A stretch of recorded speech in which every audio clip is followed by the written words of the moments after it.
Sim. Tem que lembrar também, professor, que eu acho que tem um tempo limitado de 40 minutos, se eu não me engano, Isso. para a reunião. Tudo bem.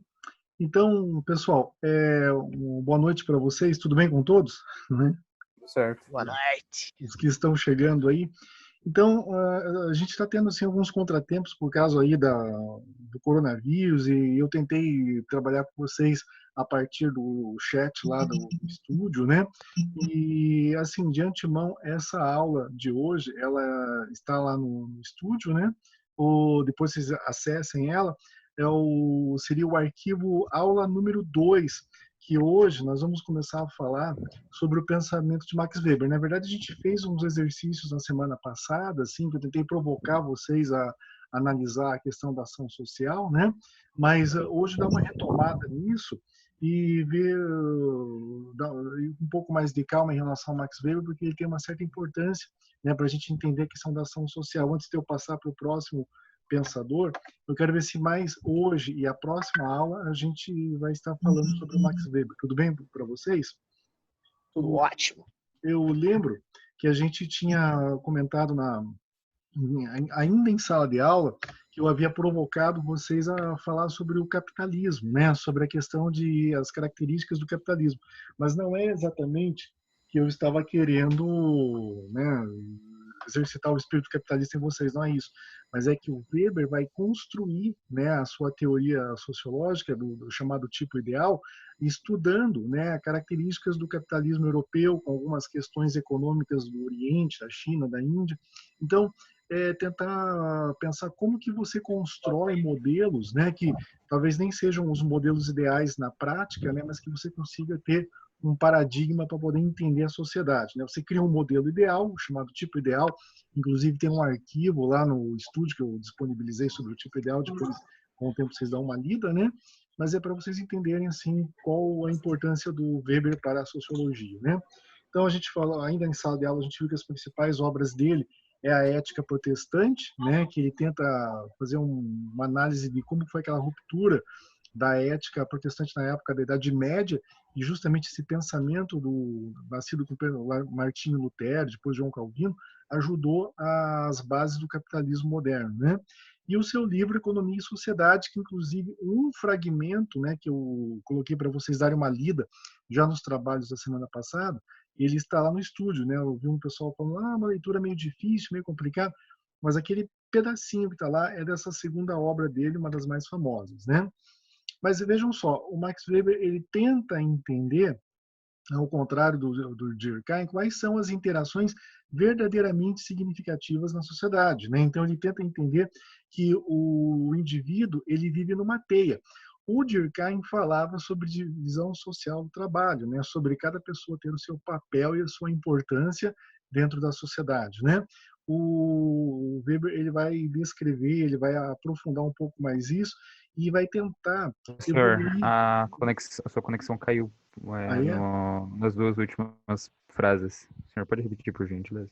não, tudo bem. Então, vejam só que o Max Weber ele vai tentar evoluir em relação ao Durkheim, que falava sobre fato social. Ele vai tentar criar uma ideia um pouquinho mais, vamos dizer assim, metódica, metodológica. Então, a impressão que dava é que o Durkheim tinha uma ideia meio solta sobre o fato social. Esse fato é importante, aquele fato é importante. Então, ele era muito subjetivo, né? Dá para se dizer que o Durkheim era meio aleatório, né? Dizer o que é importante e o que não é significativo. O Max Weber ele vai tentar ser um pouquinho mais criterioso para tentar identificar o que realmente vale a pena ser estudado, né? Ou criar bases para uma metodologia de estudo da sociedade um pouquinho mais séria, um pouco mais robusta, se comparado com o Durkheim. Então, ele vai aprofundar a sua análise sobre a chamada ação social. Então, ele vai dizer que, em primeiro lugar, a ação social é uma conduta humana, né? A gente estuda as sociedades humanas, né? Ela pode ser pública, né? Aquela ação que a gente faz na praça, lá na faculdade, lá na rua, ou aquela ação que é mais privada, mas que de certa forma pode impactar a sociedade como um todo. Que o agente ele atribui um significado subjetivo. Qual é a minha ação que ajuda a caracterizar quem eu sou, qual é a ação que irá organizar o meu jeito de ser perante toda a sociedade, né? Então, a ação social, muitas vezes, ela não nasce no dia que ela está sendo feita. Tudo que nós fazemos, tudo que nós escolhemos ser, é um reflexo da nossa constituição, da nossa criação, os nossos valores, né? E é nesse slide que chegou aquela atividade que eu tinha proposto para vocês na aula passada, né? Então, o Durkheim, desculpa, o Max Weber, ele vai criar níveis, 4 categorias, e lá naquele texto que eu coloquei para vocês, ele até fala numa 5ª categoria, de como você analisar a conduta da pessoa na sociedade, né? Então, em primeiro lugar, a conduta ela pode ter um caráter tradicional, que é quando eu me vinculo ou rejeito, né, certas condutas, certas situações pelos valores que eu entendo ser tradicionais, né? De repente eu irei fazer alguma coisa motivado pela minha tradição, né? Ou justamente por causa da minha tradição, eu vou considerar determinada ação um tabu, uma determinada situação meio que me agride, né, dentro da minha formação tradicional, e eu não irei pactuar de repente com uma determinada conduta lá, né? A minha ação também ela pode ter um caráter emocional, que é uma reação habitual, a minha conduta de pessoas que eu tenho alguma lealdade, né? Por exemplo, no meio familiar, a gente se relaciona com aquele grupo familiar porque nós temos uma certa lealdade, uma certa amizade com os nossos pais, nossos primos, nossos avós, ou no outro sentido, né, justamente esse caráter emocional, o antagonismo. Eu tenho assim uma rejeição àquela pessoa, rejeição àquele grupo, então eu não irei me relacionar com eles, né? Existe também uma conduta que ela é valorizadora, né? Que, por exemplo, o que o grupo espera de mim, que era aquela pergunta que eu fazia em sala de aula, por que as meninas usam biquíni lá na praia de Camboriú e não usam biquíni, por exemplo, no Parque Barigui? A conduta, a minha conduta individual, ela é ordenada, ela é organizada conforme como eu irei me sentir dentro da sociedade, dentro do grupo social, né? Então, eu tenho um juízo de valores que me foi passado pela própria construção social que eu vivo, né? Desde pequeno até a fase adulta, eu vou tendo assim uma formação entendendo o que é o certo, o que é errado, como eu devo agir, como eu não devo agir e por aí adiante, né? E também, em último lugar, dentro dessa categoria aqui, a chamada racional objetiva, né? Que eu, de modo racional, me vinculo à maioria das pessoas e vou procurar, né, chamado efeito de manada, né? Eu vou estar tentando me vestir parecido com as pessoas, vou procurar falar uma linguagem que todo mundo entende, né? E raramente, né, algumas pessoas até vão se destacar do grupo por tentar fazer as coisas ao contrário, que são as pessoas mais radicais, as pessoas mais assim com características próprias, né? Então existem pessoas que vão tentar chamadas ovelhas negras, né? De tentar ser diferentes. Em alguns momentos elas até vão causar alguma transformação, mas no geral, se você olhar no contexto geral, as pessoas tendem a ter um padrão comum, né? Justamente por uma questão racional, uma questão lógica que a gente entende de conviver harmoniosamente com os demais grupos. Eu quero lembrar vocês que esse material, né, a gente fala sobre conduta social, está lá no nosso livrinho. Se vocês pegarem o livro da disciplina, eu até deixei marcado aqui, lá na página 57, começa a falar aqui, ó, sobre Max Weber e a ação social, né? Conduta social, ação social, dá para ser entendido quase que sinônimos, né? Mas eu recomendo que, além do material que a gente vai postando no estúdio, vocês deem uma olhada aqui no nosso livro-texto também, que ele pode ajudar bastante na hora de algumas conclusões, algumas ideias, né? Indo adiante, depois a gente analisa essas categorias com mais calma. Então, o que é interessante do Max Weber? Puxa, por que o Max Weber está no nosso livro, está na nossa ementa e vocês estão tendo que estudar? Então, ele vai tentar, assim, depurar um método sociológico, ele vai tentar, assim, dar um valor mais científico ao pegar determinados dados, determinadas informações, aliás, criar dados melhores para poder compreender a sociedade. Porque até então, como eu falei para vocês, Durkheim é o pai da sociologia, é o primeiro a fazer grandes considerações, inclusive sobre a divisão social do trabalho, mas o fato social, por mais rico que seja, ele deixa algumas brechas, algumas arestas assim que não estão muito bem fechadas. O Max Weber, ao contrário, ele procura ser um pouquinho mais minucioso, ele dá uma pegada assim mais técnica, ele tenta criar um método mais racional, mais lógico, mais aritmético, matemático, assim. Daí ele vai tentar criar assim algo que vá depurando justamente essa questão ali, do método valor-julgamento, que é tentar tirar ao máximo os meus valores subjetivos em cima do método que eu estou pesquisando. Ou seja, eu vou tentar depurar a minha análise diante de um fenômeno social. Porque até então, se você tem um método muito solto, muito aberto, ele acaba tendo muito mais dos seus valores subjetivos do que do conhecimento propriamente dito, né? A Lakatos, que é uma professora que escreve em livros de metodologia científica, ela vai nos dizer que, que a validade dos valores é um problema de fé, não de conhecimento. E, em consequência, as ciências sociais devem libertar-se dos valores. Quer dizer que se você quer estudar uma sociedade, se você dentro de uma empresa quer estudar um departamento, quer estudar a empresa como um todo, o método que você vai utilizar, ele tem que ser um método impessoal, você tem que tentar ter o máximo de pureza, né, para poder conseguir as informações que te interessam para você ter uma boa decisão, né? Então, a gente fala de Max Weber em administração de empresas para pensar desse jeito. Porque se você pega uma pessoa que quer fazer uma pesquisa para ter os dados que ela quer ouvir, isso não é uma metodologia, né? Ou uma pessoa que usa os parâmetros de pesquisa todo equivocados, isso também não vai dar uma situação real do que está acontecendo. E você precisa decidir, você precisa criar soluções a partir de dados reais com os pés no chão. Como meio de depurar o conhecimento científico, o principal objetivo da análise sociológica, segundo Weber, é a formulação de regras sociológicas, né? Então, ele não que o Durkheim não tenha criado algumas regrinhas, mas o Weber ele foi um pouco mais criterioso e um pouco mais preocupado. Então, antes de você ir para campo fazer tua pesquisa, você tem que criar passo a passo como que você vai avaliar o teu objeto de pesquisa lá. Então, o Weber foi um dos primeiros a levantar essa questão. Então, antes de você querer entender como que está um departamento de uma organização, antes de querer entender como estão as pessoas, se o teu produto está vendendo, se as pessoas estão contentes com a tua marca, você primeiro tem que sentar e planejar qual será o teu método. Porque, como eu falei para vocês têm que libertar dos seus valores subjetivos para criar uma metodologia que te traga ao máximo de isenção por completo, né? Então essa que é a ideia do Weber, né? É tentar ao máximo tirar o subjetivismo da sua investigação, por mais quase que impossível que isso seja, né? Você quando vai fazer qualquer tipo de pesquisa, é claro que você vai usar as fontes que são mais comuns a você, mais interessantes a você. Dizer que toda pesquisa ela é totalmente isenta é uma mentira, né? Existe sempre um pouquinho de subjetivismo em qualquer pesquisa no mundo, inclusive atual.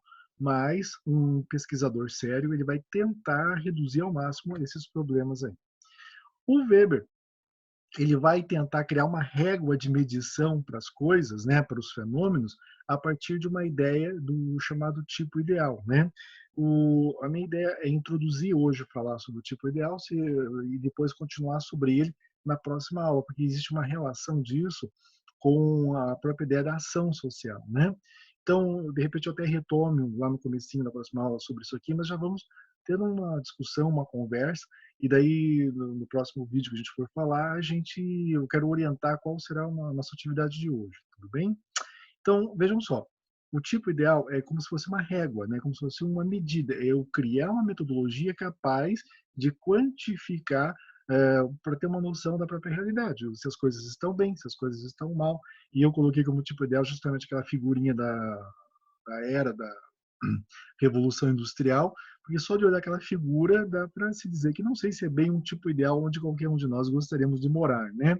Então, o tipo ideal em Weber se propõe a ser um instrumento de análise das situações concretas, né? Então, é você pegar a realidade, levantar dados concretos e poder criar uma análise aí. E o desafio é aquele que eu falei para vocês, é saber se os dados que você vai levantar eles são puros, estão depurados ou estão carregados de seus subjetivos, dos seus valores próprios, né?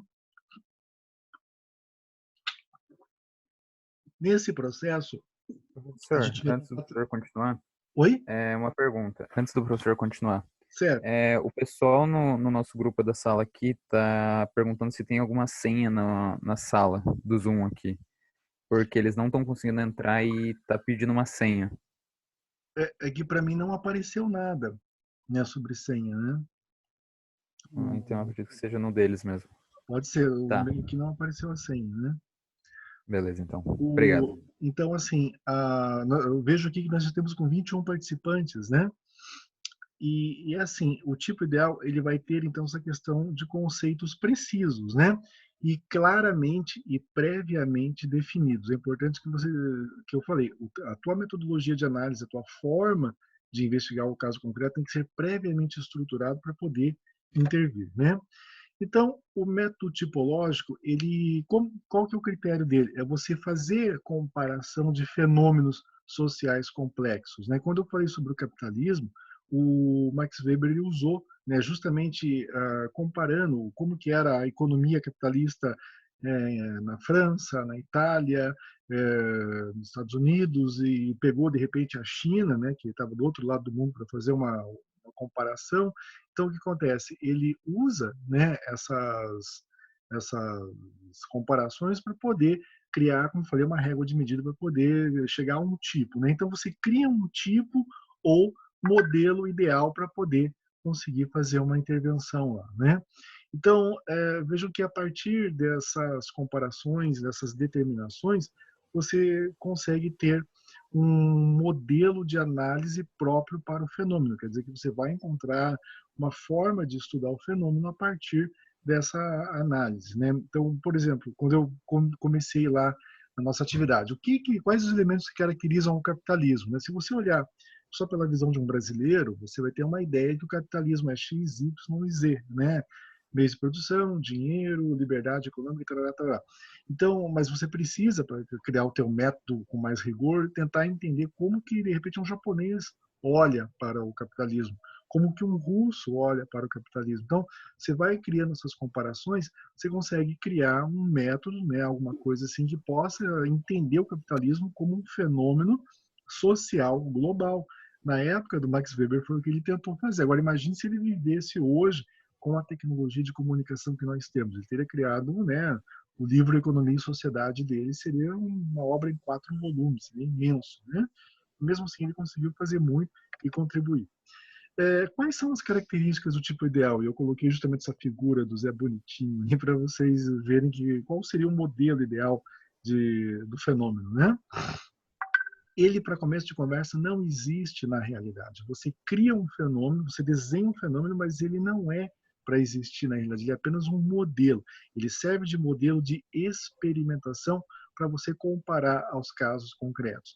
Quem segue mais ou menos nessa linha para fazer um estudo sobre democracia foi o Robert Down, quando ele escreve o livro Poliarquia. Ele criou um método, né, para tentar descrever qual seria a democracia ideal, né? E a partir dessa democracia ideal, ele consegue dizer o que é o certo, o que é o errado lá para poder pensar, né, quais os modelos que são mais democráticos e os que não são tão democráticos. Aí você vai olhar o Brasil lá, a nossa poliarquia ela é um pouco deixa a desejar, né? Mas é importante que vocês tenham em mente o seguinte, né? O tipo ideal de Weber, ele é apenas um modelo de análise, ele não é feito para existir. Se ele desenhar qual seria o modelo ideal de capitalismo, isso nunca vai acontecer, né? Pelas bases dele. É apenas para a gente ter uma noção de quão eu estou me aproximando do capitalismo ou quanto que eu estou distante dele, ou eu como país ou sociedade preciso evoluir ou melhorar, né? Então, é uma tábua de medida para que a gente possa, né, entender o fenômeno e fazer comparações, né? Mas vale dizer que ele não existe na prática, apenas um modelo teórico. E, aliás, gente, dentro de ciência, nem tudo que a gente pesquisa e desenvolve dentro da academia, ele será aplicado em termos práticos, mas ele servirá de critério para que administradores, gestores possam tomar decisões. Dentro do curso de administração, a mesma coisa. Tem muita coisa escrita que no papel, né, é perfeito. Só que não é algo para a gente criticar a perfeição da ciência, é apenas para a gente usar como referência e parâmetro. Então, vocês vejam que desde o tempo de Max Weber é assim que funciona, né? Recentemente eu vi um economista falando sobre desenvolvimento sustentável, e o Pedro, se não me engano, Pedro Jacobi, e, desculpe, Narcis Sachs. E o jornalista fala assim, puxa, mas o senhor acredita que o teu projeto vai ser aplicado? Ele falou, olha, eu tive o trabalho de elaborar o projeto, agora vai dos políticos e gestores se apropriar dele e colocar na prática, né? Então, do ponto de vista racional e lógico, você consegue criar modelos ideais, mas se eles vão ser aplicados ou não, né, não sei. Por exemplo, o tipo ideal de cidade, se fosse pensar qual seria a cidade ideal, por mais que a gente cresceu em Curitiba, ouvindo falar que aqui é cidade ecológica e tal, a gente vai trabalhar com classificação e comparação, né, cidades grandes, médias, pequenas, né, saber quem é melhor que quem, diversos tipos de cidade, né, que as cidades não são iguais umas às outras, determinação das características essenciais para poder chegar a uma cidade ideal.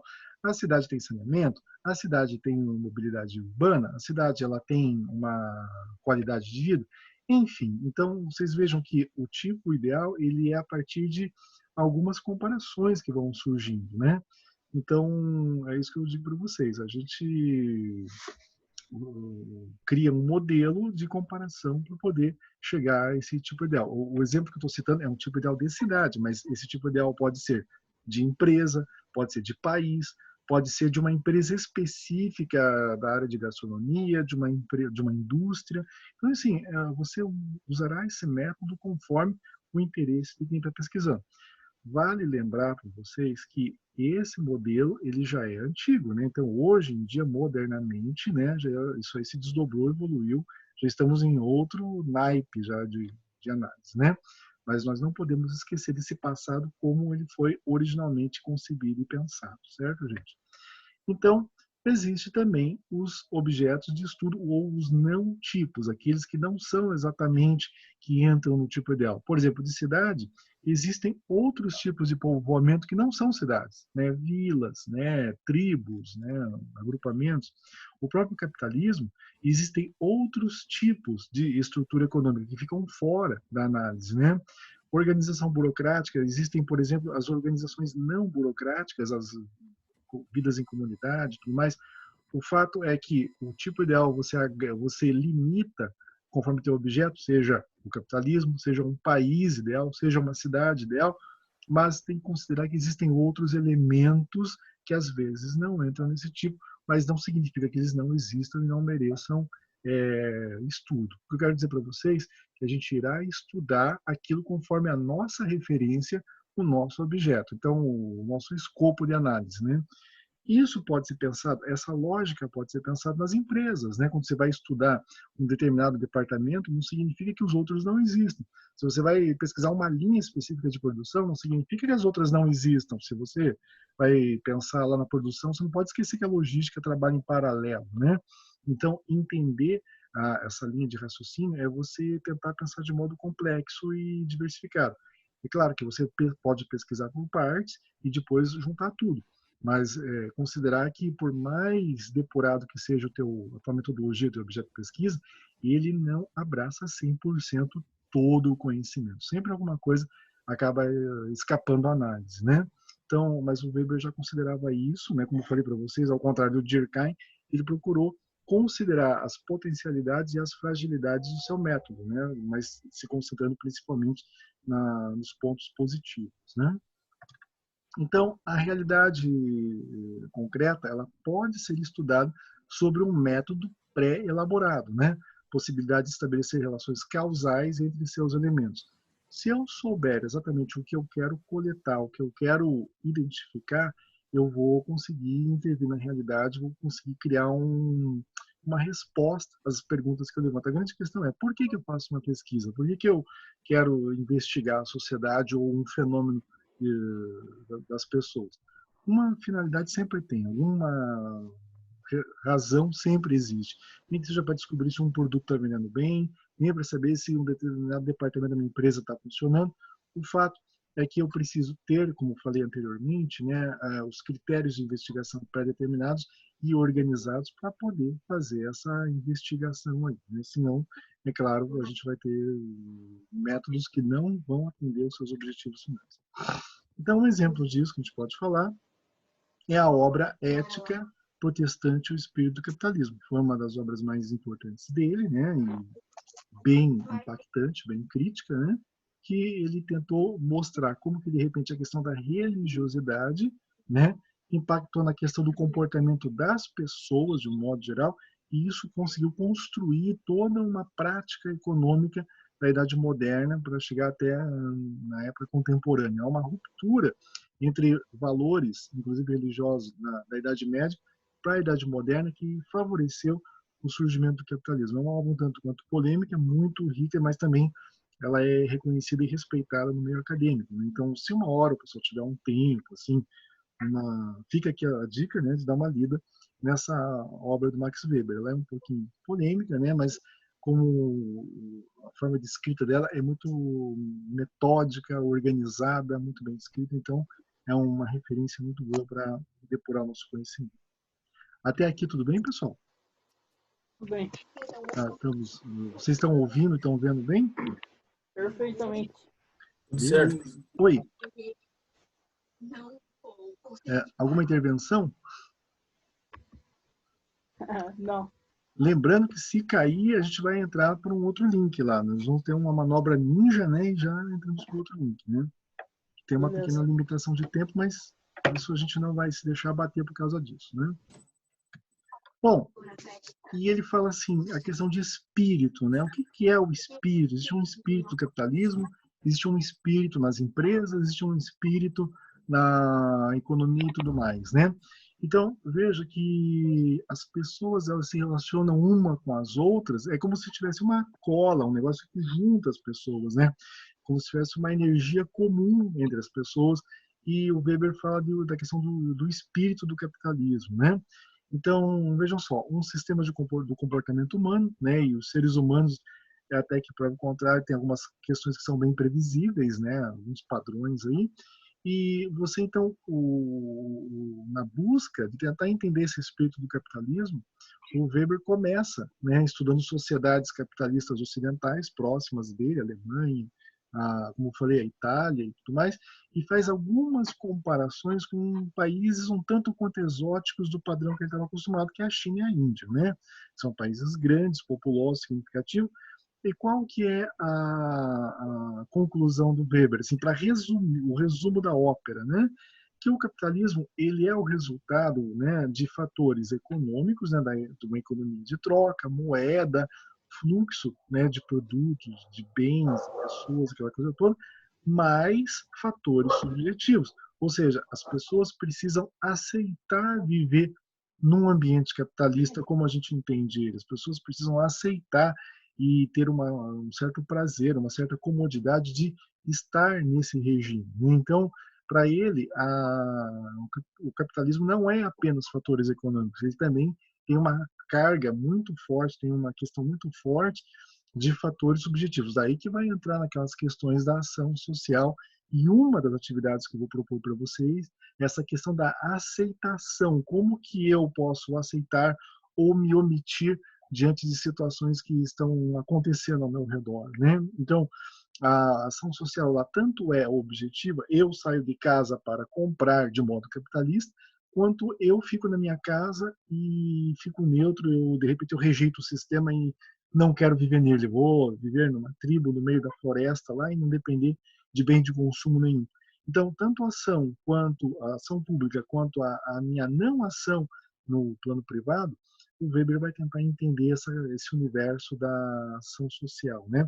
Que, mais uma vez, eu lembro vocês, procurem no nosso livrinho lá, tentar dar uma lida no material, até para poder atender as questões que nós estamos levantando aqui na nossa aula, né? Então, é isso que é a provocação. Oi? Mas a gente nem pegou o livro, professor. Oi? A gente nem pegou o livro. Tá, eu vou tentar ver se eu consigo esse livro em PDF, né? Eu venho prometendo isso já faz um certo tempo, mas eu quero ver se eu consigo pegar esse livro em PDF e tentar disponibilizar para vocês, porque eu já andei cobrando de algumas pessoas assim, e eu ainda não consegui, mas eu quero ver se eu consigo. Porque parece-me que tem a nossa biblioteca online, né? Não sei se vocês já conseguiram acessar ela, tem alguma coisinha lá. Não acessamos ainda. Eu vou ver se eu consigo esse exemplar, ou pelo menos em PDF, para poder passar para vocês, né? para a gente poder, inclusive tem um capítulo, tem uma parte bem legal assim, que fala do Weber e essa questão da ação social que ajuda a alavancar essas questões que nós estamos levantando aqui. Importante ter na cabeça é essa ideia, né, de como que o ser humano interage na sociedade, né, como que eu, individualmente, estou em rede, né, abraçado em rede para poder agir com as pessoas, né. Então, dito isso, eu quero depois, no próximo vídeo, ter um pouquinho mais de atenção à questão que é levantada, que já está lá no fórum, né, desculpe, lá na sala do café, lá no nosso estúdio, peço que vocês deem uma olhada lá, né? Considerando o indivíduo em atividade no grupo, ou seja, a gente existindo na sociedade, como é possível identificar na sua ação social os elementos tolerância e omissão, né? Então, eu quero que vocês descrevam esses elementos, como eles vão influenciar no grupo. Vejam só, pessoal, eu andei dando uma lida nas respostas dos trabalhos anteriores e o desafio que eu faço é o seguinte, né? Antes de emitir, né, qualquer posicionamento de vocês, dá uma lida, de repente, no material que está lá no estúdio, dá uma pesquisada no próprio Google, na internet, e tentar ter assim algum conteúdo, né, mais teórico para poder orientar a reflexão de vocês. Nesse caso específico aqui, ó, vejo que a questão da ser tolerante e omitir são duas palavras que até podem dar uma noção de não ação, mas elas têm sentidos diferentes. Eu peço que vocês deem uma refletida sobre isso, né? Uma coisa é eu tolerar algo que está acontecendo, né? Eu me identifico ou não com aquilo, mas eu tolero.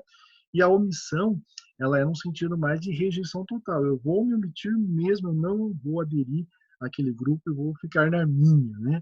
Então, e esses dois elementos é muito importante para a gente pensar como as pessoas agem, porque ele diz respeito à não ação, né? Então, o Max Weber está falando muito sobre a ação social, mas a não ação também é significativo na hora de tentar entender toda essa estrutura de coisas que está aí. Quando a gente volta, né, aqui nessa questão do espírito, né, do capitalismo, que é a pegada do livro dele, vejam na parte final que ele fala assim: os fatores subjetivos que levam as pessoas a aderir a um regime, no caso, o capitalismo, né? A questão da aceitação. Eu aceito estar ali.